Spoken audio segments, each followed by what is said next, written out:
Ya mungkin pagi hari ini kita mulai lebih cepat ya Ustaz Hajir ya. Siap, siap. Hmm. Karena tadi dapat info katanya Ustaz Hajir mau ada acara. Jadi mungkin kita akan selesaikan di setengah tujuh. Lalu nanti dilangsungkan tanya jawab sampai jam 7. Insya Allah Alhamdulillah. Walaupun Ustaz Hajir hari ini mungkin ada acara tapi katanya tidak mau dihilangkan dari kajian pagi hari ini. Harus ada terus. Walaupun mungkin waktunya kita agak mundur sedikit ya, Bapak Ibu. Mudah-mudahan tetap kita dapatkan makna pada pagi hari ini untuk menjalankan hari Minggu ini lebih semangat lagi dan lebih cinta lagi kepada Allah Subhanahu wa taala. Hari ini kita akan mulai masuk ke pembahasan surat Al-Fatihah yang selanjutnya. Jika sebelumnya itu sudah sampai pada rahmatnya Allah yaitu Rahman dan Rahim, hari ini kita akan masuk pada ayat kedua yaitu Alhamdulillahirabbil alamin. Mungkin baru akan masuk di alnya aja atau hamdanya kita lihat saja nanti ya. Biasanya sangat dalam itu di satu kata aja bisa sangat dalam sekali. Oke Bapak Ibu, mungkin kita langsung saja kita mulai eh, kajian kita pada pagi hari ini dengan mengucapkan basmalah bersama-sama, Bismillahirrahmanirrahim, dan juga salawat bersama-sama. Allahumma salli ala Muhammad wa ali Muhammad. Selanjutnya, mungkin saya langsung kepada Ustaz ya. Afwan ini pembukaannya pendek supaya kajiannya tidak terpotong. Ya, tes. Izin mulai kalau gitu ya. Ya, terima kasih banyak Ustaz. Oke, auzubillahiminasyaitonirrajim. Bismillahirrahmanirrahim.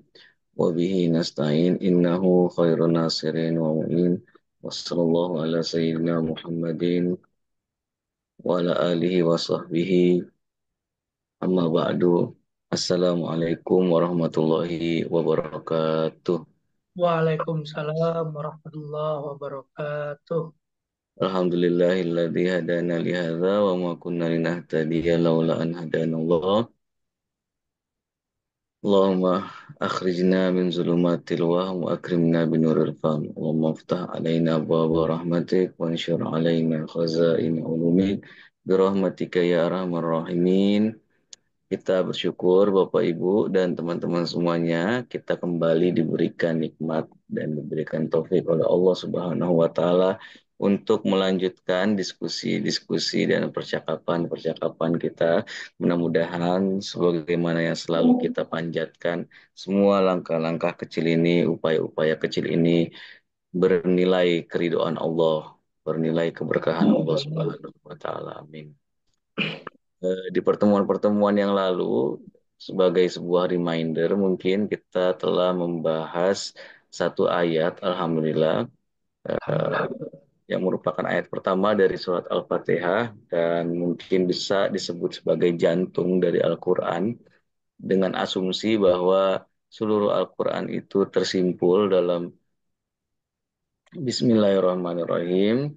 Nah, maka pemahaman kita tentang makna basmalah ini juga menjadi pemahaman yang fundamental gitu ya. Karena Bismillahirrahmanirrahim itu menjadi spirit atau jantung, bahkan lebih tepatnya bisa kita sebut sebagai sebuah paradigma ya, yang membantu kita untuk memahami ayat-ayat Allah Subhanahu wa taala, bukan hanya ayat-ayat yang bersifat tadwini, melainkan juga ayat-ayat yang bersifat takwini. Apa itu ayat-ayat tadwini? Ayat-ayat tadwini itu ayat-ayat yang kita baca di kitab-kitab ini. Ayat-ayat takwini itu ayat-ayat yang terhampar di alam semesta. Segalanya itu kita perlu lihat dengan kacamata Bismillahirrahmanirrahim. Jadi yang dimaksud paradigma itu ya seperti kacamata mungkin sederhananya ya. Di mana di seluruh hamparan ayat-ayat ini itu terdapat eh, tanda-tanda dari Bismillahirrahmanirrahim. Ya, saya izin kalau gitu untuk men-share ya slide kita yang baru. Sudah kelihatan belum? Masih lebih kelihatan ya. Karena kitab Takwini, Iya. Oke, sudah ya? Sa- Ya, nah pelan-pelan setelah kita berdiskusi tentang makna Bismillahirrahmanirrahim, nah kita juga perlu masuk dalam ayat berikutnya, yaitu Alhamdulillahirabbil alamin.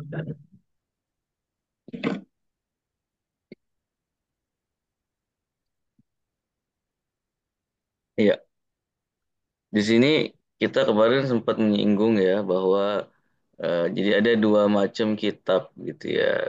Dan sebagaimana ada dua macam ayat. Dan sebetulnya mungkin lebih tepatnya tiga, tapi nggak apa-apa kita sebut dua.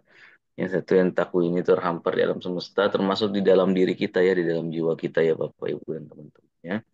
Nah, itu semuanya kan dimulai dengan rahmatnya Allah Subhanahu wa taala gitu ya. Maka kitab ini pun itu ya yang merupakan kitab suci pun itu dimulai dengan rahmatnya Allah Subhanahu wa taala. Waduh, Jadi semua ini adalah tentang rahmatnya Allah Subhanahu wa taala, tentang welas asihnya itu ya, yang juga menjadi spiritnya Mawara sebetulnya ya, manusia welas asih nasional. Welas asih itu yang disebut sebagai rahmat gitu ya, karena segala sesuatu itu dimulai dengan rahmat dan akan berakhir pula dengan rahmatnya Allah Subhanahu wa taala. Cuma memang rahmat ini kan ada dua macam gitu ya, ada yang rahmaniyah dan ada yang rahimiyah. Nah, rahmat ini gitu ya, saking kuatnya, saking pentingnya dan saking besarnya sampai-sampai akan melazimkan suatu keadaan jiwa gitu. Nah, kenapa saya katakan keadaan jiwa kan nanti akan kita bahas bahwa hamd itu bukan cuma sekedar perilaku saja gitu ya. Nah, ini rahmat rohmaniyah dan rohimiyah ini secara mm, apa mungkin bisa disebut sebagai kausalitas kali ya. Gitu ya, akan menyebabkan adanya yang yang kita sebut sebagai hamd. Jadi ketika orang telah menghayati dan orang telah merenungi makna rahmat, rahmaniyah dan rohimiyah, dia juga akan sampai pada keadaan batin yang bernama hamd, gitu ya. Makanya ketika ada ayat pertama tentang Bismillahirrahmanirrahim, maka ada juga ayat kedua yaitu Alhamdulillah Rabbil Alamin. Jadi Alhamdulillahirabbil Alamin ini adalah kelaziman dari penghayatan ya seolah-olah ya. Kelaziman dari penghayatan terhadap Bismillahirrahmanirrahim. Nah, disinilah kemudian kita bisa memahami gitu ya bahwa hamd itu sebetulnya pujian atau bahkan lebih tepatnya pujaan gitu ya dari seluruh alam kepada Allah Subhanahu wa taala. Kenapa? Karena rahmat dan rahmat rohmaniyah gitu juga rohimiyahnya Allah itu meliputi segala sesuatu wasiat rahmati kan gitu katanya Allah Subhanahu wa taala. Nah, sebagaimana rahmatnya Allah Subhanahu wa taala meliputi segala sesuatu, maka hamd gitu ya, yang apa namanya? Tertuju kepadanya pun yang merupakan kelaziman dari rahmat itu pun itu juga meliputi segala sesuatu. Maka seluruh alam semesta ini itu juga memuji dan memuja Allah Subhanahu wa taala. Nah, senada dengan ini, sefrekuensi dengan ini, Al-Quran pun memulai gitu ya ayat-ayatnya dengan hamd tersebut setelah Bismillahirrahmanirrahim. Gitu. Jadi ini saya ingin dudukkan bagaimana ayat-ayat Allah yang ada di takwini gitu dan yang ada di tadwini itu memiliki kesesuaian gitu ya. Setelah basmalah akan sampai pada makom hamd gitu ya. Setelah makom Rahman dan Rahim kita akan sampai pada makom hamd gitu. Jadi ini bisa kita persepsi sebagai dua tingkatan spiritual mungkin, dua tingkatan bahkan intelektual juga gitu ya. Jadi kita itu setelah kita itu baru bisa mencapai keadaan hamd ini ketika kita telah merenungi dan menghayati keadaan rahmaniyah dan rahimiyahnya Allah Subhanahu wa taala dan mungkin akan menjadi mekanisme yang eh, mirip dengan atau mendekati keadaan otomatik gitu ya. Jadi ketika kita sudah betul-betul meresapi Rahman niyah dan rohimiyahnya Allah Subhanahu wa taala secara mengejutkan kita juga akan mengalami momen-momen hamd itu ya. Nah, kesesuaian ini itu ya, itu juga bahkan terjadi pada yang menerima wahyunya Allah Subhanahu wa taala. Kenapa? Karena makhluk yang pertama diciptakan oleh Allah Subhanahu wa taala yang bernama Nur Muhammad atau lebih dikenal dengan nama Ahmad gitu kan. Nah, itu juga memiliki sifat rahmatan lil alamin. Kemarin kita sempat singgung gitu ya. Jadi setelah beliau memiliki sifat rahmatan lil alamin, maka beliau pun memiliki nama Ahmad. Gitu kan. Dan di alam dunia ini disebut sebagai Muhammad. Gitu ya. Jadi nah, hierarki gitu ya atau urutan juga level dari alam Ar-Rahman dan Ar-Rahim sampai ke alam Hamd itu terjaga bahkan di alam semesta di alam kitab juga di alam apa namanya penerima penjaga semesta dan penjaga kitab ini gitu ya. Maka ini semuanya tentang rahmat dan tentang hamd baik yang memberinya maupun yang menerimanya. Harus ada keidentikan gitu ya. Kita itu kalau mau apa namanya? Kalau mau nuangin gelas gitu ya. Tadi gelasnya nuangin air, sorry, kalau nuangin gelas tuh gimana ya? Angin awal Ustaz. Mau nuangin air gitu ke dalam gelas. Ya, kalau gelasnya terlalu kecil gitu ya, nanti dia nggak akan bisa menampung semua airnya gitu kan. Makanya perlu ada kesesuaian. Identikan itu adalah kesesuaian antara yang ingin diberikan dan yang bisa menerimanya. Ya, atau dalam bahasa yang lebih spesifik dan lebih tepat mungkin bukan cuma tentang kecil. Kalau gelas dengan air itu mungkin masih identik meskipun kecil gitu ya. Kadang-kadang pairingnya itu udah salah gitu. Sudah tidak cocok gitu ya. Segelombangnya radio gitu ya. Dengan gelombangnya Bluetooth itu mungkin sudah tidak ada di alam yang sama gitu kan perlu ada keidentikan gitu ketika orang ingin masuk ke dalam alam yang lebih ilahiyah lagi gitu ya orang perlu punya software itu di dalam dirinya dia harus menjadi rahmat dulu dan dia kemudian harus bisa memiliki makom Ahmad atau Muhammad itu. Nah, itu maka dia akan bisa mengejawantahkan seluruh sifat-sifat ilahi secara sempurna. Ya, jadi ini kesesuaian-kesesuaian yang dijaga gitu ya, di alam semesta, di alam manusia, dan di alam kitabnya. Nah, kemudian gitu ya, pelan-pelan kita masuk ke dalam Alhamdulillah Alamin. Ya kita memulainya dengan alif lam.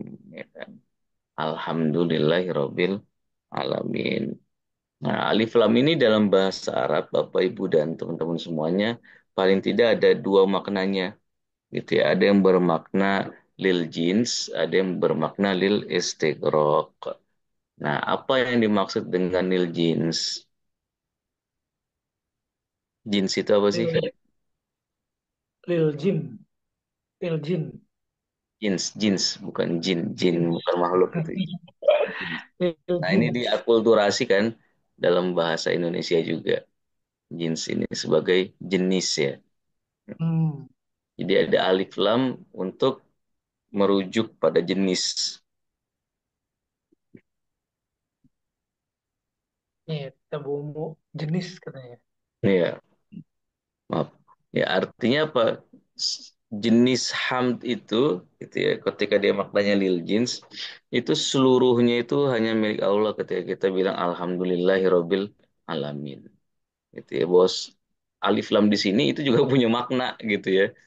Jadi apa namanya? Makanya kalau di terjemahan Depak itu segala puji hanya milik Allah gitu kan. Nah, ini kata segala hanya ini dari mana munculnya? Kalau misalkan kata hamd itu hanya bermakna sebagai pujian gitu. Nah, ini kan berasal dari struktur yang dimiliki oleh kata dan kalimat bahasa Arabnya. Jadi kan bahasa Arab itu kan ada ya ya sama sih rata-rata setiap bahasa gitu, ada struktur kata, ada struktur kalimat gitu kan. Nah, ada ilmu yang membahas kata, ada ilmu yang membahas kalimat. Nah, alif lam ini di sini nih ini juga memiliki peranan penting gitu untuk apa namanya membantu kita memahami apa yang dimaksud dengan alham. Bahwa pertama-tama kalau kita persepsi alif lam ini sebagai al jins gitu ya, lil jins, nah maka artinya adalah segala hamd jenis-jenisnya ya. Jenis hamd itu semuanya itu milik Allah gitu ya. Bahwa seluruh jenis hamd itu gitu ya, itu adalah milik Allah. Ya, kalau istilahnya para ahli biologi disebut genus lah ya. Ini kan jenis, genus, jenis dalam bahasa Indonesia itu memiliki kesamaan akar kata. Jadi genusnya hamd itu yang paling payungnya. Genus itu kan payungnya. Misalkan manusia ini genusnya dalam biologi itu kan hewan ya. Nah, baru ada diferensia tuh nanti yang membedakan manusia dari hewan-hewan gajah, jerapah, dan singa itu adalah misalkan akal, tapi manusia juga dipahami sebagai hewan genusnya. Nah, genusnya HAMD ini, bahwa HAMD itu kalau misalkan kita persepsi ada banyak gitu ya, HAMD itu kalau kita persepsi ada banyak, nah seluruhnya itu jenis HAMD itu ya, itu di situ sebetulnya semuanya itu hanya miliknya Allah Oh, Subhanahu wa Ta'ala. Itu jika kita pahami alif lamnya di situ itu alif lam lil jins. Nah, tapi kalau kita pahami alif lamnya di sini adalah istighraq. Nah, istighraq itu maknanya itu satu persatu, bukan seluruh jenisnya. Gitu ya. Istighraq di sini tuh sebetulnya istighraq itu maknanya tuh apa meliputi gitu ya. Nah, meliputi di sini maksudnya apa? Jadi setiap satu-satu dari hamd yang ada itu sebenarnya hanya miliknya Allah Subhanahu wa taala. Kalau kita mau pakai analogi mungkin ya. Jadi analoginya itu seperti bayangkan tasbih gitu ya. Nah, tasbih itu kita bilang misalkan se- kadang-kadang yang kita persepsi itu satu tasbihnya gitu ya. Nah, itu semuanya itu miliknya saya gitu ya. Tapi kadang-kadang yang saya maksud itu setiap butiran tasbih gitu yang ada itu miliknya saya. Nah, itu namanya istighraq. Kalau misalkan seluruh tasbihnya satu tasbihnya itu tanpa memperhatikan butiran-butirannya itu dengan jenisnya gitu ya. Apapun itu gitu ya. Prinsipnya mau kita maknai Allah alif lam di sini sebagai jins, mau kita maknai alif lam di sini sebagai istighraq, ya semua kedua-duanya itu memiliki makna apa? Bahwa seluruh hamd itu ya baik jenisnya maupun individu-individunya gitu ya. Baik keseluruhannya maupun butiran-butirannya itu semuanya hanya milik Allah Subhanahu wa taala. Meskipun ya sebagian berpandang kalau istighraq ini akan menjadi lebih teliti gitu kan. Kenapa? Karena kita akan menghayati setiap detail penting gitu ya dari hamd itu hanya milik Allah Subhanahu wa taala gitu ya. Kalau jins itu kan perspektifnya atau pandangannya dan kacamatanya itu kan lebih ini ya, lebih apa zoom out gitu. Kalau istighfar itu lebih zoom in gitu kan. Jadi dia akan melihat setiap butiran-butiran hamd itu hanyalah milik Allah Subhanahu wa taala. Ya. Nah, ini singkat mungkin tentang makna alif lamnya. Nah, hamd itu sendiri sekarang maknanya apa? Gitu ya. ada yang mau berdiskusi gitu ya, tentang apa sih yang dimaksud dengan hamd. Apa yang dimaksud dengan ham? Mungkin ada Bapak Ibu yang sudah mengetahui arti dari kata ham sendiri. Pujian, gitu. Iya, ada lagi yang lain. Segala puji kata Bu Rati. Hmm. Pujian, puji, Segalanya itu dari al alif lamnya itu ya. pujian yang disertai kesadaran, kata Bu Enta. Hmm. Pujian yang Itu disertai kesadaran. ujian yang disertai kesadaran tuh asumsinya berangkat dari mana ya? Pujian yang disertai kesadaran. Oh, asumsinya berangkat dari mana ya? Kata Pak Muhi menggumi, membumi, mungkin dari ketakjuban. Gitu. Kesadarannya dari ketakjuban. Oh iya, dahsyat ini. Oh, mengagumi, kata Bu Pak Muhi mengagumi. Oh iya, iya, iya, iya. Jadi sudah ini ya, sudah pada akrab gitu ya dengan istilah hamd ini. Jadi memang dalam penggunaan bahasa Arab memang ada sedikit perbedaan gitu ya antara hamd, mad gitu ya dengan syukur. Ini mesti tiga kata yang kadang-kadang digunakan secara bertukar-tukar gitu. Ya. Jadi misal kadang-kadang kita mau bilang mad tapi pakai kata hamd dalam bahasa Arab ya. Kadang-kadang mau bilang hamd pakai kata mad, kadang-kadang menggunakan kata syukur. Nah, kata madah ini, gitu kita mau dari madah mungkin. Jadi madah tu syai'an. Jadi kita bilang madah tu syai'an artinya itu saya memuji sesuatu. Ya kan? Nah, ini lebih umum menurut banyak pasir gitu ya. Bah, ini yang lebih cocok diartikan sebagai memuji gitu. Mungkin ya karena dia lebih lebih umum. Ya, apa ini maksud lebih umum? Karena kata madah ini bisa dipredikatkan kepada subjek-subjek yang berakal dan berikhtiar maupun pada subjek-subjek yang tidak berakal maupun tidak berikhtiar. Misalnya nih, ya kan kita ngelihat apa namanya suatu pemandangan bagus gitu ya. Nah, pemandangan bagus ini misalkan bukan dari hasil ikhtiar si gunung itu atau bukan hasil ikhtiar laut itu atau bukan juga hasil ikhtiarnya langit-langit itu gitu kan tapi dia itu ada bersama penciptaannya. Nah, ini kata yang digunakan pujiannya itu adalah madah gitu ya.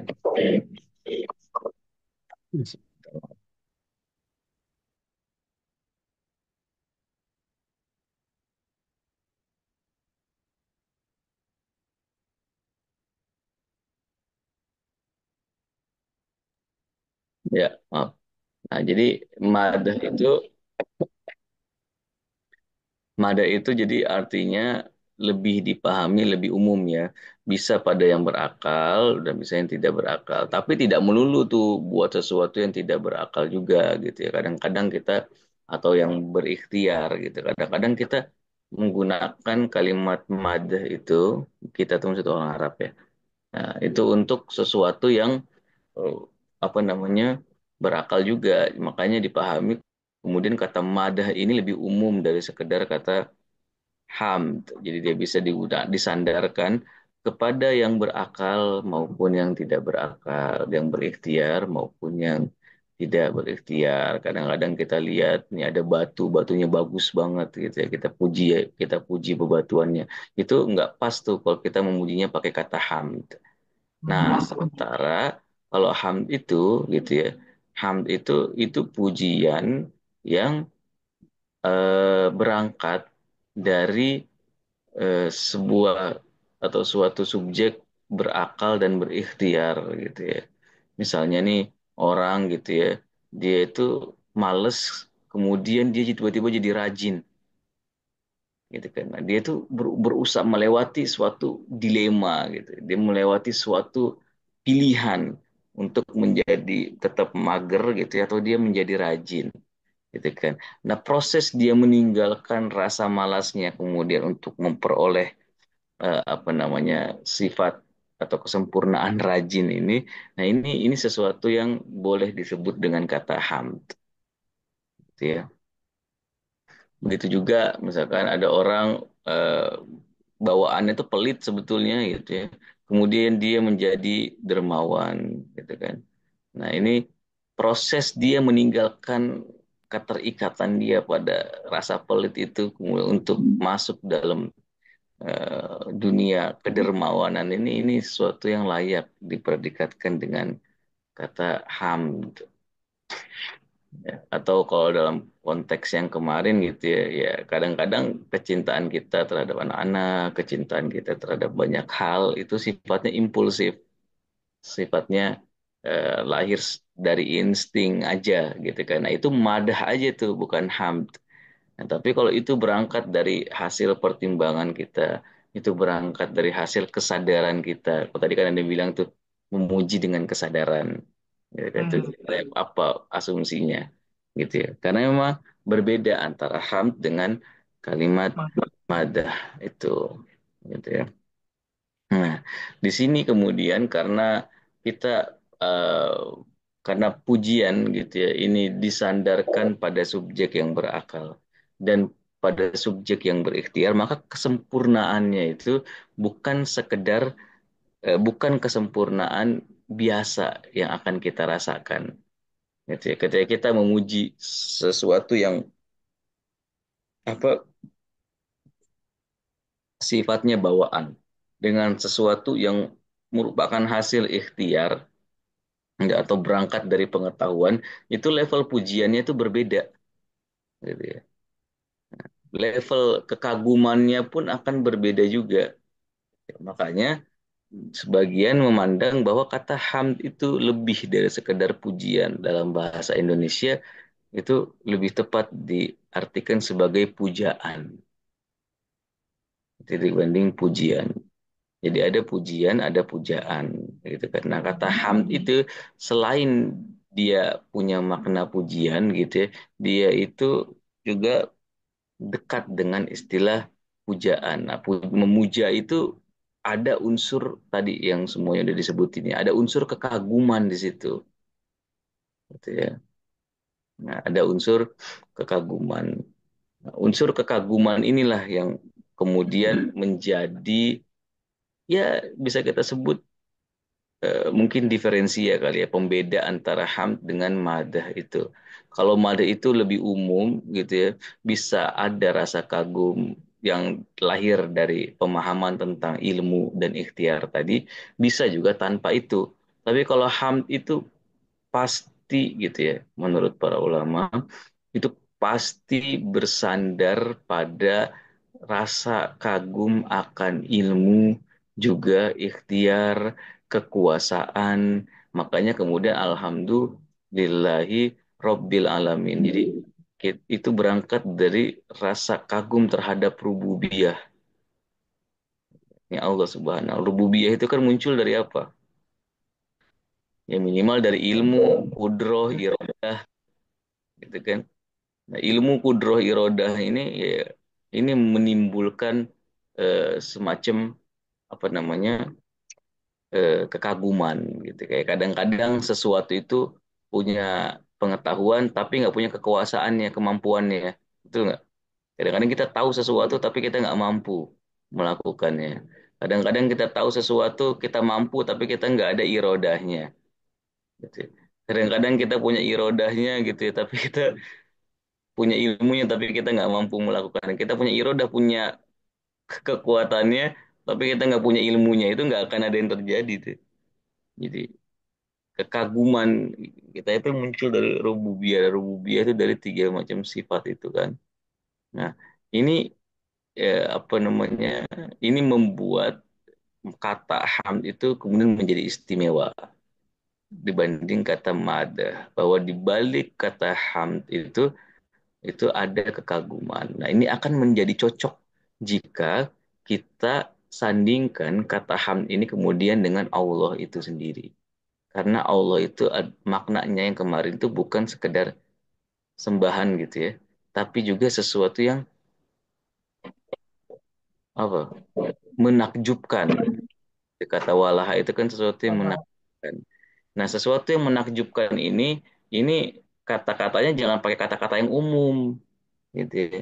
Tapi pakai kata-kata yang memang pujiannya itu cocok dengan ketakjuban. Nah, itu akan disebut sebagai hamd, gitu ya. Jadi Hmm. hamd di sini itu menggambarkan apa?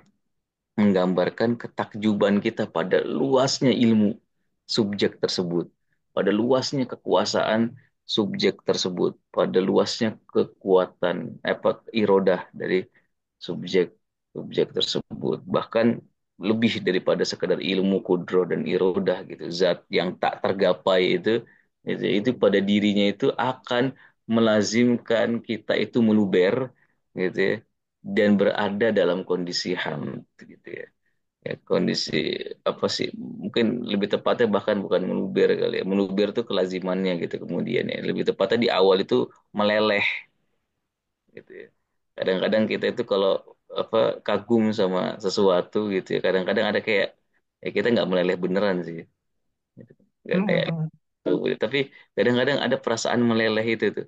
Kita kayak jadi kayak lemah gitu ya ngerasanya gitu. Tapi bercampur aduk tapi suka gitu ya. Tapi pengen mendekat tapi kok kayak jauh gitu ya. Nah, itu perasaan-perasaan kayak gitu tuh perasaan-perasaan meleleh tuh. Perasaan-perasaan ketika kita kagum gitu ya. Kadang-kadang nih anak-anak muda kalau ngefans sama sesuatu gitu ya. Ya, itu momen-momen hamd juga, cuman memang subjeknya itu ya subjek yang mungkin eh, perlu diarahkan pada realitas yang lebih luas gitu kan. Karena makanya gitu alhamdulillah itu penting gitu ya, karena hamd itu bisa jadi pada selain Allah juga gitu kan. Karena yang mengagumkan itu ya itu namanya ciptaannya Allah gitu kan. Nah, bagaimana kita kemudian menyadari bahwa keindahan yang kita lihat itu dari Allah gitu. Ilmu yang kita saksikan ada dimiliki sama orang lain itu juga dari Allah.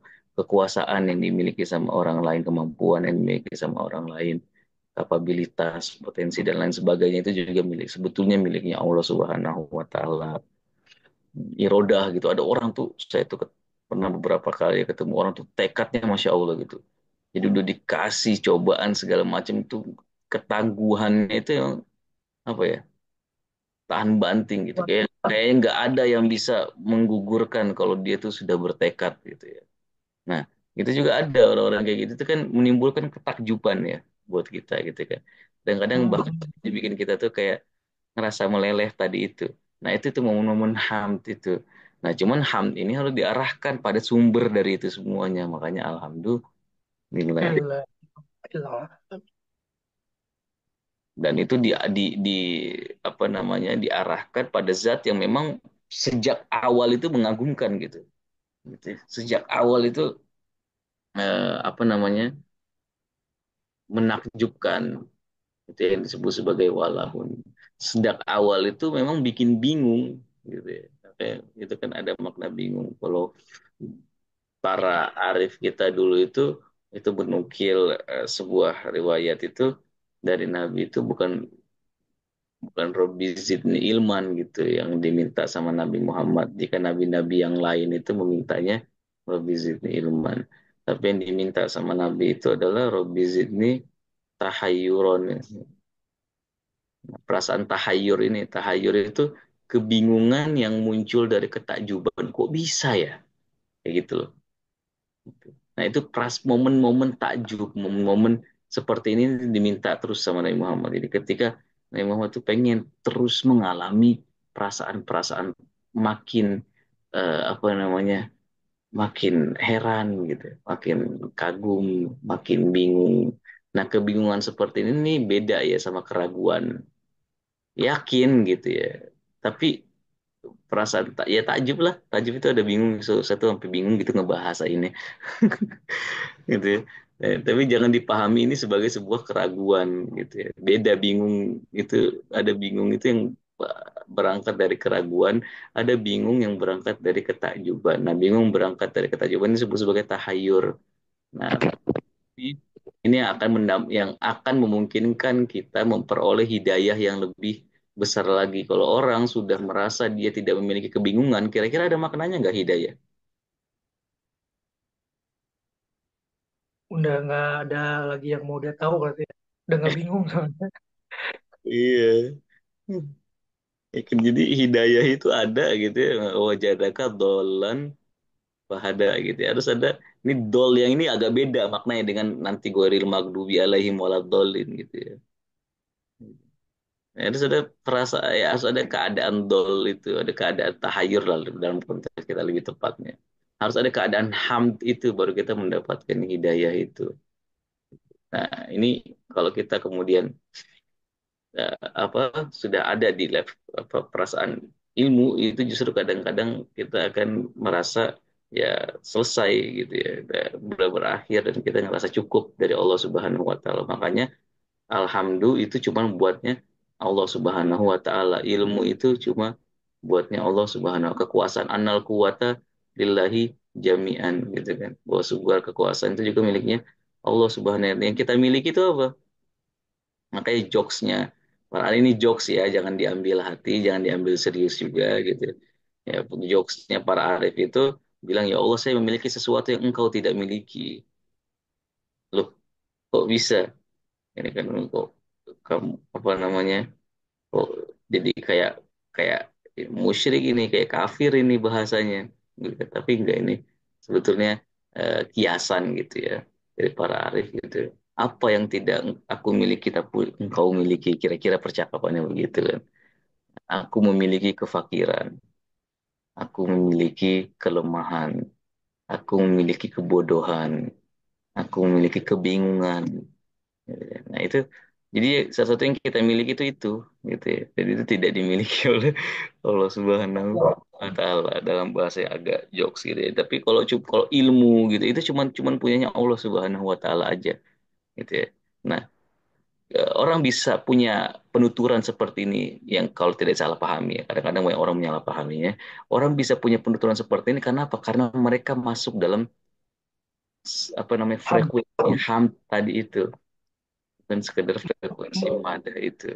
Gitu. Ketika orang makin tahu bahwa ilmunya Allah itu yang paling luas, ketika orang makin tahu bahwa kekuasaannya Allah itu yang paling luas, ketika orang makin tahu bahwa irodah Allah itu yang paling luas dan bahkan segalanya itu bersumber hanya dari Allah Subhanahu wa Ta'ala, terus apa yang tersisa buat dia selain pilihan untuk meleleh gitu ya, selain pilihan untuk makin hancur gitu ya, selain pilihan untuk makin rendah lagi. Selain pilihan untuk ada di momen hamd tadi itu, gitu kan. Nah, jadi ketika kita mengucapkan, kita baca Al-Fatihah dalam sholat kita gitu ya, Bismillah dengan semua pemaknaannya, dan kita sampai di momen alhamd, dan kita ngerasa kadang-kadang eh, tidak mampu gitu ya, atau keluh gitu, itu wajar gitu ya. Ya karena memang makna hamd itu seperti itu, ikutan batinnya. Maka kalau eh, tidak berlebihan jika jika dinukil bahwa banyak orang itu yang ketika sampai mm, di ayat Alhamdulillahirobbil alamin itu ya apa, ya apa namanya, ya kadang-kadang hilang kesadaran begitu, kadang-kadang pingsan gitu. Nah itu kan dinukil ya dalam banyak apa namanya kisah atau autobiografinya para ulama kita. Kenapa bisa seperti itu ya? Karena memang mereka berangkat dari kesadaran penuh gitu ya tentang ya betapa diri ini gitu ya tidak memiliki pilihan selain kagum gitu ya di hadapan Allah Subhanahu wa Ta'ala.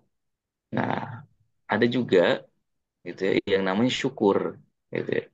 Nah, kadang-kadang kita itu memaknai kata pujaan itu sebagai rasa syukur. Nah, syukur ini sebetulnya hanyalah kelaziman gitu ya dari apa namanya pujian. Nah, saya agak lupa sebetulnya kata madah ini juga bahkan saking umumnya gitu ya, saking umumnya kadang-kadang untuk sesuatu yang sifatnya tidak baik sekalipun kadang-kadang bisa menggunakan kata madah gitu ya. Ada orang gitu ya yang dia itu saking pakarnya dalam mungkin ngejek orang lain kadang-kadang dipuji juga sama orang sekitarnya.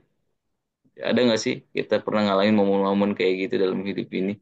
Ada orang itu di ya kalau di sekolah gitu ya nggak layak dapat pujian tapi orang-orang tuh memuji dia gitu.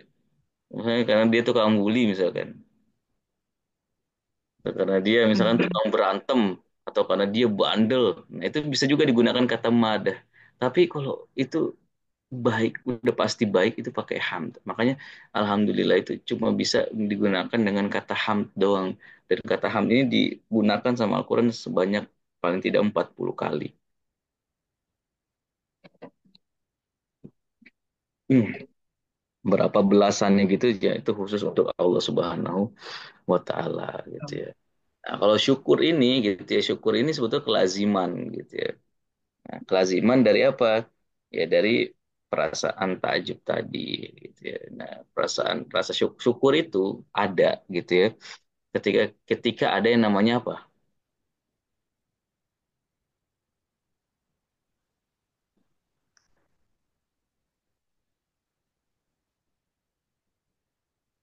Nikmat kayak berarti. Ya, ada pemberian gitu ya. Ada Mm-mm. ada pemberian. Jadi ya syukur itu kelaziman dari pemberian. Kalau hamd itu mau ada pemberian, mau tidak ada pemberian itu nggak masalah.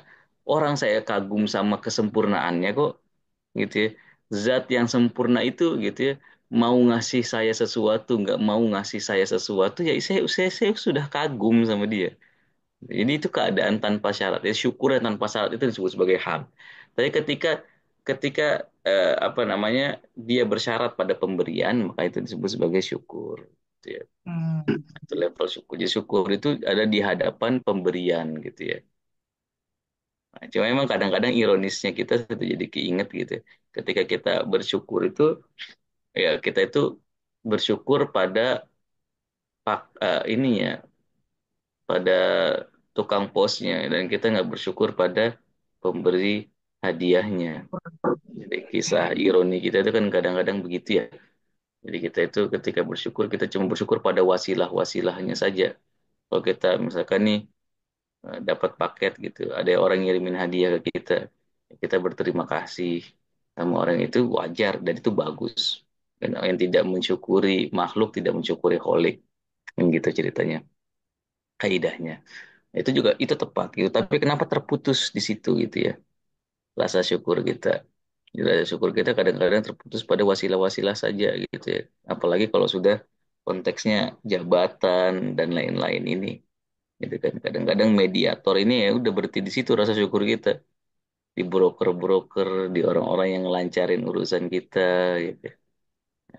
Pokoknya kebaikan itu sebetulnya itu layak lah kita berterima kasih. Tapi jangan sampai kita lupa. Kalau kita lupa, akhirnya kisah kita sama kayak kisah orang yang berterima kasih hanya pada kurirnya saja, tanpa berterima kasih pada sang pemberi hadiahnya. Kita menikmati hadiah itu tanpa lupa gitu ya, pada yang memberikan hadiahnya. Nah, syukur ini jadinya apa namanya sesuatu yang ya sifatnya itu muncul setelah ada pemberian. Meskipun syukur itu nanti kan bertingkat-tingkat. Nah, ketika dia sampai di layer atau lapisan yang lebih dalam, dia akhirnya jadi satu frekuensi dengan yang namanya hamd tadi. Gitu ya. Ada syukur-syukur yang tanpa syarat. Ada syukur-syukur yang dalam bahasa kita kemarin itu ada bukan lagi sekedar syukur atas apa mensyukuri nikmat gitu ya, tapi merasakan nikmat bersyukur itu. Itu namanya hamd gitu ya. Jadi meminta rasa syukur gitu ya. Jadi yang diminta itu rasa syukurnya, bukan syukur untuk sesuatu yang dimintanya. Gitu kan ini kan level lain gitu ya. Nah, jadi mulai mungkin ya. berdasarkan pendekatan ini kita bisa mulai memahami bahwa kata segala puji bagi Allah itu jangan hanya terbatas pada konteks syukur di hadapan pemberian gitu ya. Segala puji bagi Allah itu, ya, itu adalah berangkat dari kekaguman kita terhadap kesempurnaan dan keluasan eh, yang dimiliki oleh Allah Subhanahu wa taala. Meskipun mungkin itu ya saat ini itu ya Allah itu tidak tampak kepada kita dengan isim rozaknya gitu ya. Mungkin Allah tampak pada kita dengan isimnya yang lain, dengan asmanya yang lain, gitu ya. Dengan asma yang mungkin ingin mencoba kita gitu ya, ingin menguji kita. Tapi di antara itu semuanya kan kita harus melihat bahwa ini ada Robul Alamin sih, ada rububiyahnya Allah Subhanahu wa taala.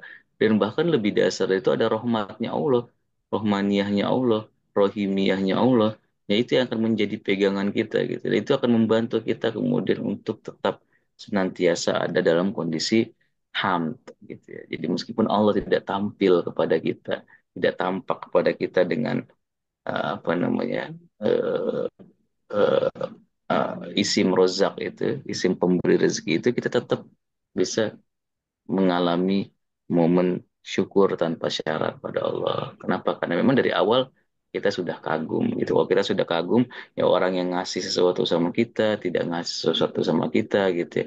Bisa menyaksikan, bisa ada di tengah-tengah, bisa ada di circle-nya dia aja itu sudah menjadi sesuatu yang sangat nikmat gitu ya buat buat dia. Itu yang disebut sebagai hamd ini. Maka kemudian gitu ya, karena hamd itu artinya pada awalnya ya adalah apa namanya eh, perasaan pujaan gitu ya. Jadi saya tuh kalau menerjemahkan alhamdulillah itu saya lebih suka segala puja gitu ya, ketimbang segala puji. Gitu ya. Nah, pujaan pada Allah Subhanahu wa taala karena rasa kagum tadi, maka hamd ini ya, hamd ini dipahami sebagai sebuah apa? Sebuah izhar. Apa yang dimaksud dengan izhar? Izhar itu adalah menampakkan, gitu ya. Menampilkan, menunjukkan. Jadi hamd itu, gitu ya. Hamd itu seperti cermin, gitu ya.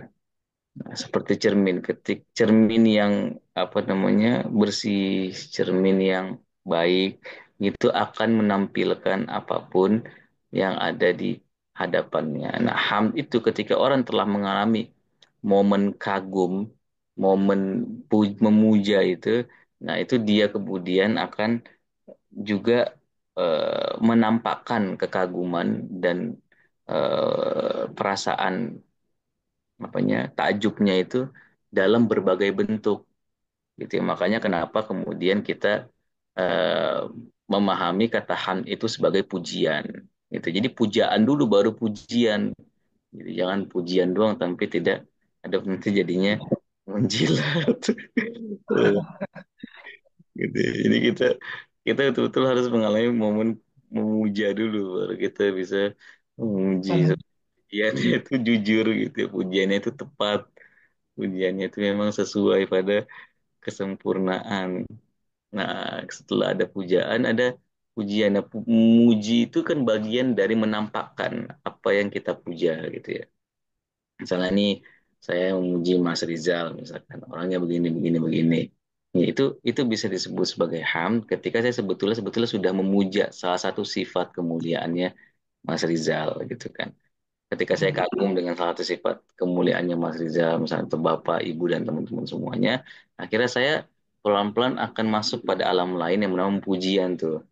Nah, akhirnya itulah yang membuat kata hamd di sini juga dimaknai sebagai izhar. Jadi inti hamd itu kemudian ya bukan berhenti di pujaan saja gitu ya. Jadi hamd itu intinya adalah bagaimana dari pujaan itu kemudian jadi pujian-pujian pun gitu ya. Itu ada dua macam. Maka hamd itu dibagi dua. Ada hamd yang sifatnya lisani, ada hamd yang sifatnya amali.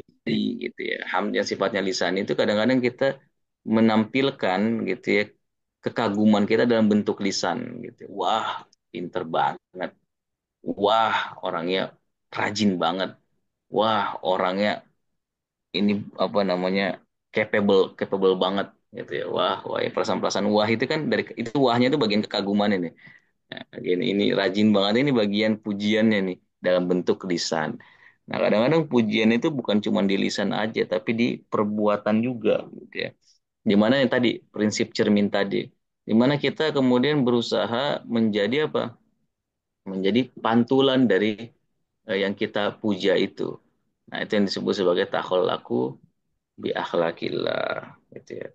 Dimana kita berakhlak dengan akhlaknya Allah Subhanahu wa taala ketika kita betul-betul memuja Allah Subhanahu wa taala. Jadi kita mengagumi kesempurnaannya Allah Subhanahu wa taala, kita memuji dengan lisan kita, tapi lebih dari itu kita juga mengamalkan seluruh kesempurnaan-kesempurnaan yang dimiliki oleh Allah Subhanahu wa taala. Ketika kita bisa berhamdalah gitu ya di level amal gitu ya saat itulah gitu ya. Kita itu mungkin ya bisa disebut sebagai orang-orang yang telah memuja Allah secara komprehensif gitu ya. Di mana kita itu menjadi manifestasi kudrohnya Allah, manifestasi rahmatnya Allah, manifestasi ilmunya Allah, manifestasi bahkan magfirahnya Allah Subhanahu wa taala gitu. Itu semua tertampung dalam diri kita sebagai kelaziman dari perasaan hamd kita kepada Allah Subhanahu wa taala. Powerful nggak sih kalau misalnya kita sholat gitu ya, dan setelah setiap kita sholat kita ingat sama apa namanya semua prinsip-prinsip ini. Kita setiap kali kita baca Alhamdulillahirobbil alamin kita itu menjadi pribadi yang betul-betul baru. Kenapa? Karena sosok yang kita puja itu gitu ya, itu sosok yang tidak memiliki eh, batas untuk senantiasa menakjubkan kita. Maka setiap perbuatan kita pun gitu ya, di alam dunia ini gitu ya, adalah menjadi perbuatan yang juga senantiasa menakjubkan. Selalu ada kedermawanan yang baru lahir dari kita. Selalu ada pengetahuan baru lahir dari kita. Selalu ada tekad baru lahir dari kita. Selalu ada ulas asih yang baru lahir dari kita. Itu semuanya kan kelaziman dari apa bacaan Alhamdulillah yang kita untaikan dengan kesadaran penuh. Gitu ya. Nah, itulah mungkin prinsip yang bisa kita dapatkan dari kata Alhamdulillahi Rabbil Alamin. Kalau kita sudah betul-betul memuji sampai dari pujaan, terus menjadi pujian, pujiannya juga sudah menjadi amalan gitu ya, ya itu makanya kita kemudian dalam sholat itu kan dikasih kabar baik gitu ya, penegasan dari Allah ketika kita melakukan i'tidal itu sami Allahu diman Alhamdulillah. itu kan sebuah statement tegas dan eksplisit gitu ya dari bahwa apa kita mesti yakin Allah itu pasti mendengar gitu ya ketika kita kagum kepadanya. Nah, kata mendengar di sini bukan berarti lisan gitu ya. Ya, bahwa Allah mendengar segala sesuatu. Pendengaran itu akarnya itu adalah pengetahuan. Jadi kata sami, basir itu semua al-kalim gitu ya. Itu semuanya ada turunan dari kata ilm, dari isim ilm. Jadi Allah mengetahui gitu ya. Siapa saja yang betul-betul telah mencapai makom hamd itu. Dan itu penegasan dari Allah subhanahu sami Allahu liman hamidah. Ya kan? Jadi Allah itu tidak mungkin tidak mendengar. Allah tidak mungkin tidak mengetahui hamba-hambanya yang berhamdalah kepadanya, yang mencapai makom hamd di hadapannya. Gitu ya. Itu sebag, itu sebagai sebuah penegasan gitu ya dalam sholat kita bahwa ya Allah Subhanahu wa taala itu menyaksikan semua ketakjuban kita. Permasalahannya itu adalah apakah kita mengalami ketakjuban itu setiap kali kita melakukan sholat kita, setiap kali eh, momen hidup bahkan yang kita lewati ini, ya itu kan semuanya kembali kepada pertanyaan kita untuk diri kita sendiri. Tapi dari sisi Allah gitu ya, itu sudah ada penegasan. Bahwa Allah pasti mengetahui dan Allah pasti mendengar hamba-hambanya yang betul-betul telah mencapai makom hamd di hadapannya. Itu Bapak Ibu dan teman-teman semuanya, saya mohon izin karena ada kegiatan nanti beberapa jam setelah ini, ya perlu ada mungkin persiapan. Mohon maaf jika kajian kita lebih sebentar daripada yang biasanya. Mudah-mudahan bermanfaat. Jika ada yang perlu kita diskusikan, monggo. Wassalamualaikum warahmatullahi wabarakatuh. Waalaikumsalam warahmatullahi wabarakatuh. Sekarang Ustaz Nazir, Masya Allah, hari ini kita masuk dalam kata baru ya, yaitu HAM tadi. Ya mungkin selama ini kita melihatnya dari rasa syukur aja, ternyata HAM itu lebih luas daripada itu. Mana kita harus benar-benar ya seperti meleleh itu Ustaz ya. Kalau kita sudah kagum, sudah begitu cinta itu, akhirnya kita meleleh dan akhirnya kita mau melakukan apa aja untuk sesuatu yang kita cintai ini. Ada beberapa mungkin Bapak Ibu yang ingin bertanya, boleh mungkin angkat tangannya. Tapi ini juga di sini sudah beberapa ada masuk pertanyaan ini ada apakah doa ini juga termasuk Allahumma inni ala zikrika wa syukrika wa husni ibadatik, mensyukuri alhamdulillah ini seperti cinta sejati, kagum tak bertepi tanpa syarat. Ada ini buku muda angkat tangannya. Ada juga ini kan misalnya ada yang masuk pertanyaan kepada saya ini, tapi ini berkaitan dengan pembahasan kemarin sebetulnya, yaitu tentang eh, tentang surah 7 ayat 72 tentang penyaksian di alam ruh. Ayat ini seluruh manusia, setiap bayi yang terlahir di dunia sudah Islam secara fitrah. Apakah perlu bersyahadat lagi untuk masuk Islam? Sedang setiap bayi sudah pernah bersyahadat di alam ruh. Begitu. Mohon izin, Bungu, saya unmute ya. Assalamualaikum warahmatullahi wabarakatuh. Waalaikumsalam warahmatullahi wabarakatuh. Ini saya ya? Ah, Boleh, Bu? Oh ya, eh, oh ya, alhamdulillah. Alhamdulillah. Wah, saya benar-benar meleleh nih, Ustaz. Bismillahirrahmanirrahim. Izin tanya, Ustaz. Barakallahu fikum. Momen-momen tahayurannya Rasulullah itu seperti apa ya? Apakah mungkin di antaranya ketika saya apa ya, mendengar tadi Rasulullah tuh meminta bukan sekedar lebih ilmu tapi tahayuran. Itu apakah seperti misalnya ini tadi saya bayanginnya Ustaz, itu ketika beliau apa, sholat sampai bengkak kakinya. Terus para sahabat itu sampai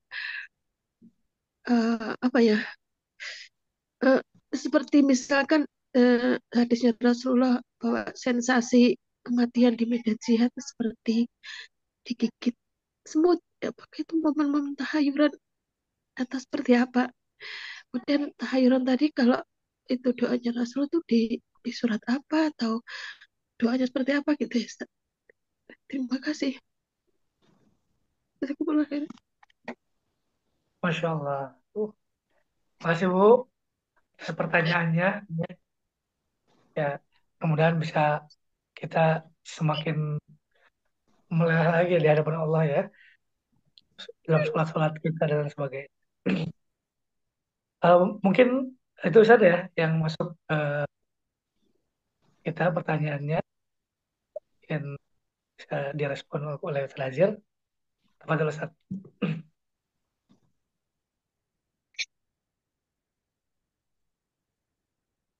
Ya, terima kasih atas pertanyaannya. Saya izin respon.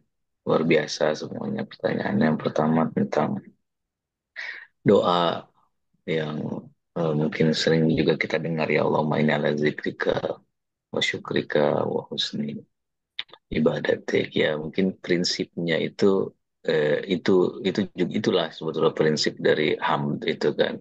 Mungkin akan kita bahas lebih jauh di makna isti'anah, bahwa ya pada akhirnya yang membuat kita itu senantiasa sadar itu adalah tanda, ya bukan membuat, mungkin lebih tepatnya yang menjadi tanda bahwa kita senantiasa sadar itu adalah kita senantiasa memohon pertolongan dari Allah Subhanahu wa Ta'ala. Kita itu bisa mencapai momen meminta tolong pada Allah ketika kita juga telah mencapai makom hamd itu. Jadi ini ada semacam runtutan yang unik gitu ya dari surat Al-Fatihah ini, bagaimana dari Bismillahirrahmanirrahim itu sampai pada ya karena Abu Dua Nasta'in gitu ya. Jadi semua kanal-kanal yang mesti kita lewati Bapak Ibu dan teman-teman semuanya. Ini adalah kesadaran-kesadaran, level-level kesadaran yang perlu kita telusuri gitu ya. Dari level mengalami asma'nya Allah, mengalami asma Rahman, asma Rahim, terus sampai kita punya perasaan hamd, gitu kan, kita merasakan Rabbul Alamin, gitu ya. Terus ada Ar-Rahmanir Rahim lagi, Maliki Yaumiddin. Gitu ya. Nah itu baru, itu semuanya itu akan terakumulasi, itu semuanya akan terkumpul, dan itu semuanya kemudian akan mewujud dalam doa yang tadi kita sebutkan. Allahumma a'inni. A'inni itu kan itu isti'anah ya. Ya Allah tolonglah aku. Jadi bahwa zikir, syukur, dan ibadah itu butuh pada pertolongan Allah Subhanahu wa Ta'ala. Jadi isti'anah itu akan kita bahas nanti. Tapi itu betul-betul adalah kelaziman demi kelaziman yang akan kita lewati setelah kita melewati makom hamd itu.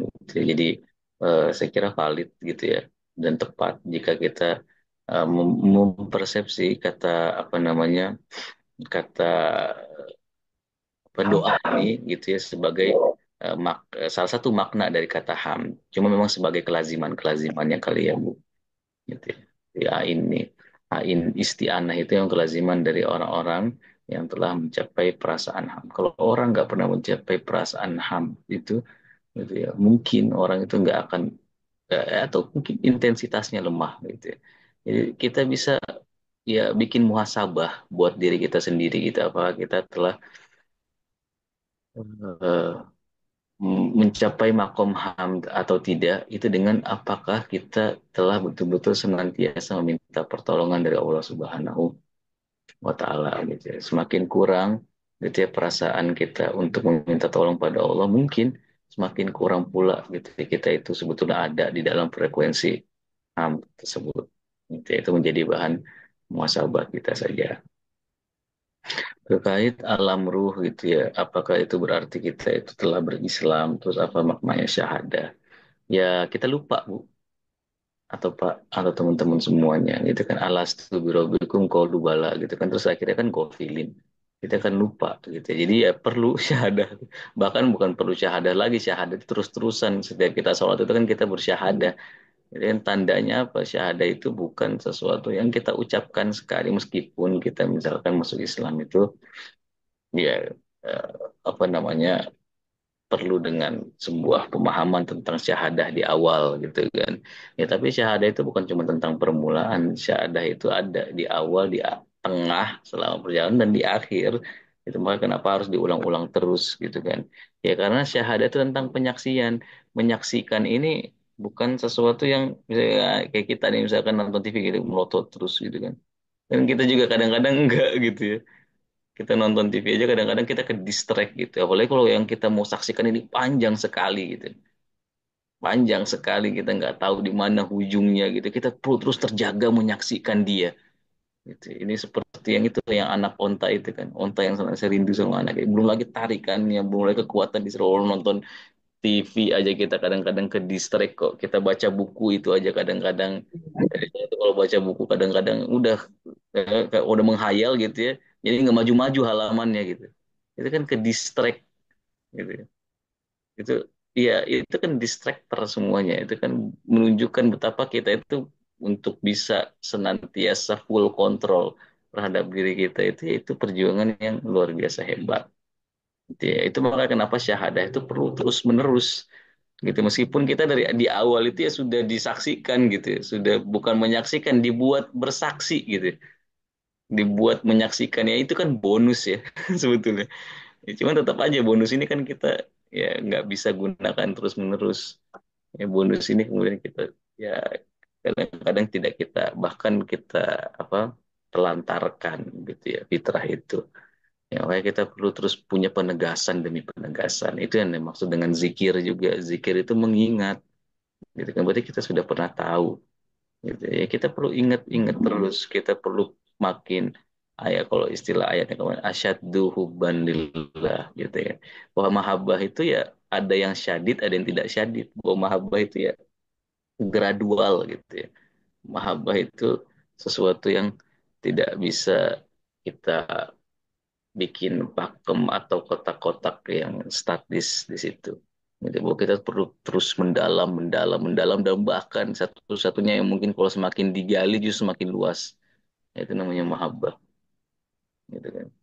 Nah, jadi ya syahadah pun seperti itu, penyaksian kita itu juga demikian. Ya, semakin kita berusaha mempertajam mata basiroh kita gitu ya, semakin kita tahu bahwa yang perlu kita saksikan itu semakin banyak pula, bahwa stasiun-stasiun yang mesti kita lewati, yang mesti kita lihat, yang mesti kita tinggali, yang mesti kita hidupi itu juga makin banyak pula. Maka syahadahnya itu pun berbanding lurus dengan itu, harus makin sering pula, justru paradoksnya gitu. Jangan di awal. Kalau satu kali selesai gitu ya udah, kita di satu stasiun itu aja terus gitu ya. Orang di muka bumi aja kita disuruh disuruh jalan-jalan kok sama Allah Subhanahu wa taala gitu kan. Fasiru fil ard, gitu ya kan, untuk mengambil ibroh dan hikmah. Nah, itu juga begitu juga untuk yang langit, gitu ya. Untuk yang itu kita disuruh jalan-jalan juga, gitu. Kita disuruh menyaksikan banyak pemandangan juga. Ya, makanya kenapa kita juga harus terus menambah kesaksian kita. Ya, Allah itu bukan yang ada di konsep kita gitu ya. Allah itu yang kita jalani. Gitu ya. Allah itu kadang ketampil di kita itu bisa jadi baru di isim fiilnya saja gitu ya. Isim fiil masih ingat kan, di perbuatannya saja, di maha rezekinya, maha memberi cobaan gitu ya, maha mengampuni gitu. Tapi Allah belum tampil sama kita di isim-isim sifatnya. Ya, sifatnya itu ya nggak ada, nggak penting dia berbuat atau tidak berbuat, ilmunya gitu ya, kekuasaannya, irodahnya, itu isim-isim sifat itu kan Allah akan tampil. Itu perjalanan yang mesti kita lewat, itu penyaksian yang berbeda gitu kan, apalagi di isim Allah dan seterusnya. Jadi ya tidak ada kontradiksi, tidak ada yang aneh gitu ya. Ketika kita sudah bersyahadah di alam sana, maka kemudian kita tidak perlu bersyahadah lagi gitu ya. Justru gitu ya, karena kita sudah mengalami keterjatuhan ini eksistensial, kalau istilahnya para pemikir kita. Jadi kita jatuh dari alam yang tinggi itu, sumarodatnahu asfala safilin kan, kan gitu. Laqad khalaqnal insan fi ahsani taqwim. Kita itu asana takwim, sumarodatnahu, kita menjadi ada di alam yang bukan cuma rendah, tapi rendahnya serendah-rendahnya asfal safilin gitu. Wah, itu kita seperti seruling gitu kalau istilahnya Rumi, yang dipisah dari kerumunannya, dari bambu-bambu gitu. Makanya suara itu jadi indah, lirih gitu ya. Melelehkan gitu ya. Ya, seruling bambu itu kenapa katanya filosofi suara itu bisa indah betul karena dia terpotong dari akar bambunya. Gitu ya. Nah, kita harus menjadi seruling-seruling itu. Ya, seruling sudah terpisah dari rumpun bambunya itu ya nggak punya pilihan selain bersuara lirih gitu, merindukan untuk kembali lagi ke kampung halamannya, gitu kan. Nah ini yang disebut sebagai terus apa namanya, menajamkan cahayanya kita. Gitu ya. Nah, yang terakhir tentang eh, momen tahayurnya Rasulullah itu seperti apa? Wah, saya nggak tahu ya. Saya juga speechless sih mau mau merespon apa. untuk bisa menggambarkan tahayurnya Rasulullah gitu ya. Ya kita mungkin ya bisa lihat secara empirik gitu ya di momen-momen tahayurnya mungkin sebagian ulama gitu ya. Ya ada ulama-ulama itu yang ya sulit gitu buat sholat, bukan sulit karena males, di takbirnya saja itu kadang-kadang sering sering kehilangan kendali gitu, saking takjubnya gitu kan. Wa Allah Akbar itu kan maknanya bagaimana ya Bu? Kan, ketika kita berikrar gitu ya bahwa Allah itu lebih besar dari segala sesuatu apapun itu. Itu saja itu sudah, momen takbir itu sebetulnya butuh kekuatan yang luar biasa tuh. Kita betul-betul perlu untuk bisa sanggup berdiri gitu ya dengan perasaan tentang besarnya Allah Subhanahu wa taala. Itu kan kontradiktif sebetulnya. Rasa nggak sih kontradiksinya? Allah ini maha besar. Saya tuh mau berdiri di hadapan yang maha besar gitu. Ya, itu kan sebetulnya sudah bikin apa ya? Mungkin lutut kita, mungkin tubuh kita itu sebetulnya mm, harusnya gitu ya, secara ini ya, pemahaman sederhana gitu ya. Ya harusnya bikin itu semuanya bergetar gitu ya. Bahkan bukan cuma sekedar bergetar gitu ya. Harusnya luluh lantak gitu. Jadi sebetulnya orang bisa sholat itu butuh butuh kekuatan yang luar biasa. Ya, cuman karena kita mungkin tidak mengalami momen-momen itu ya, kira kita cepet aja sholat gitu. Gitu kan. Habis selesai gitu ya. Padahal gitu ya, soal-soal seperti itu jika kita maknai kata per katanya, kalimat per kalimatnya, gerakan per gerakannya, gitu itu betul-betul butuh pada ketahanan yang luar biasa gitu ya. Momen-momen itu momen ditanggung, apalagi kalau orang penyaksiannya lebih luas seluas Nabi Muhammad gitu ya. Apa tanggungannya beliau gitu ya. Jadi yang empirik kalau kita lihat ulama-ulama aja kan kadang-kadang ada yang ya udah ujung ke ujungnya itu nangis gitu kan ketika sholat. Saya pernah lihat langsung gitu ya, ada orang seperti itu. Ya bagaimana dengan Nabi Muhammad gitu kan, itu momen-momen apa ya, sulit sebetulnya di satu sisi paradoksnya gitu ya untuk bisa ada dalam keterjagaan itu. Nah, momen tahayyurannya Nabi Muhammad itu ya kita nggak bisa eh, apa pahami gitu ya kecuali dengan tanda-tanda kayak tadi mungkin Nabi Muhammad tuh sholat nggak sadar ternyata kakinya sudah bengkak gitu ya.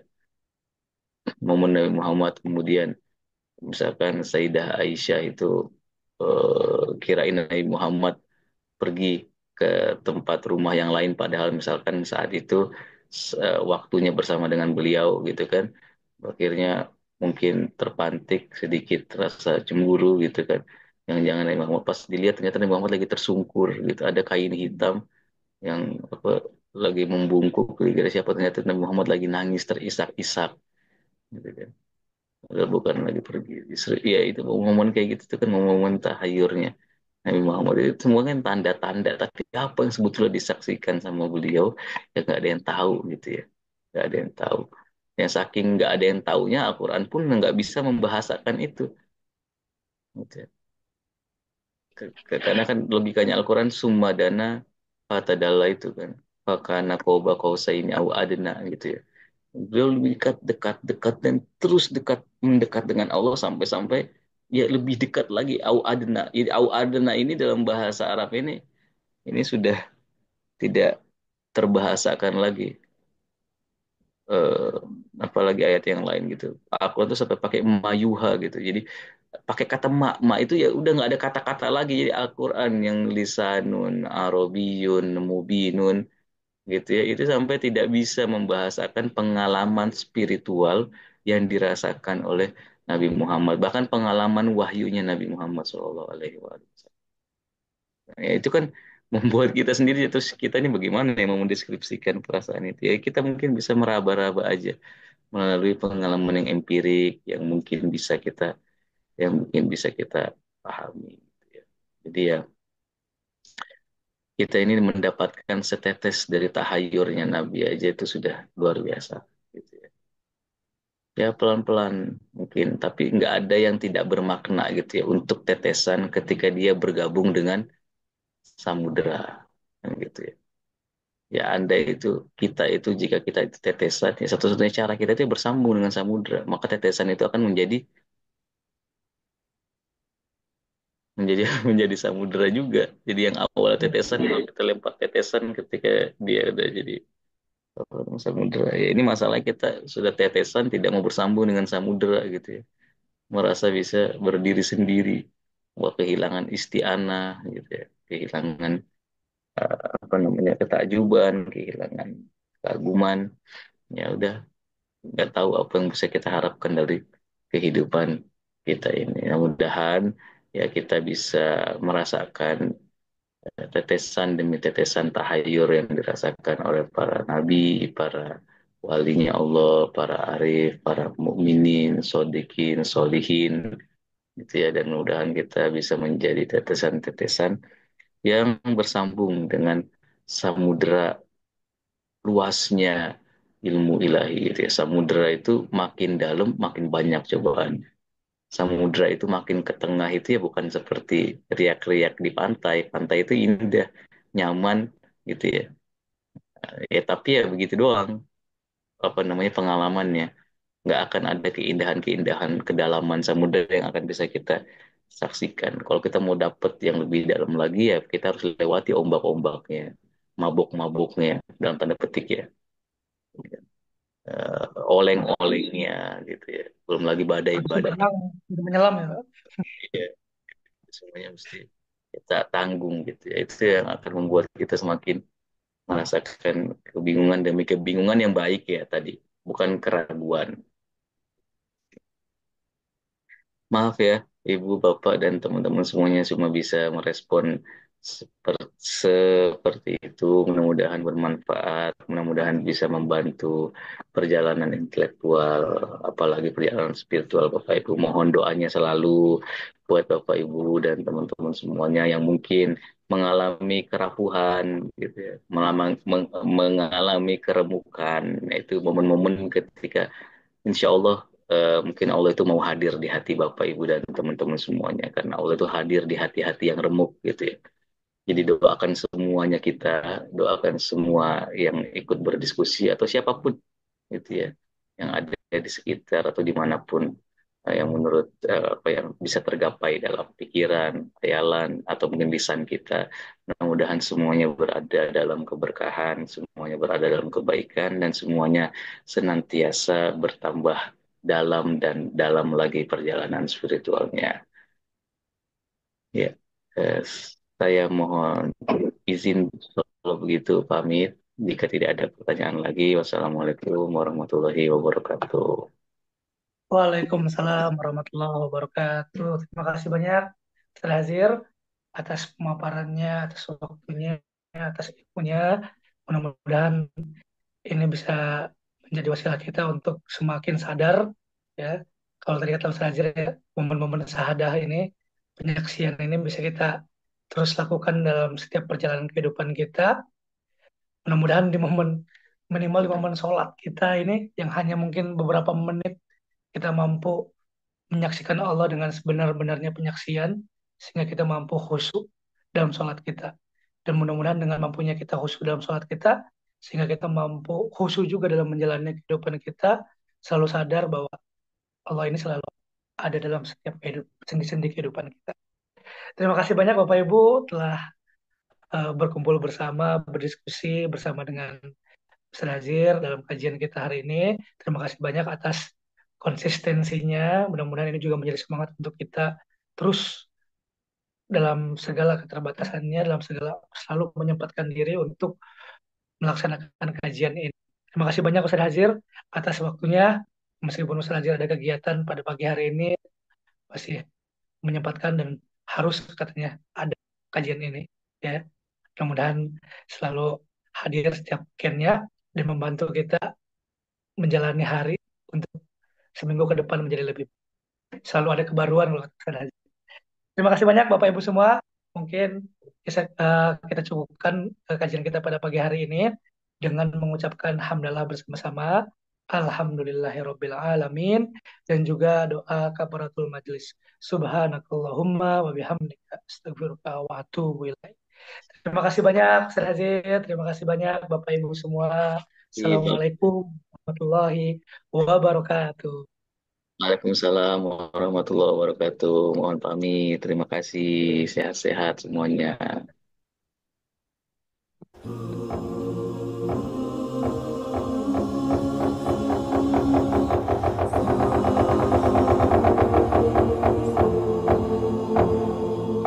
Tabu berbunyi, gemparkan alam sunyi, berkumandang suara azan, mendayu, memecah sepi, selang-seli, sahutan ayam. Tabu berbunyi, gemparkan alam sunyi, berkumandang suara azan, mendayu, memecah sepi, selang-seli, sahutan ayam. Tetapi insan, kalaupun ada hanya mata yang celik, dipejam lagi, hatinya penuh benci, berdengkurlah kembali. Begitulah peristiwa di subuh hari, suara insan di alam mimpi.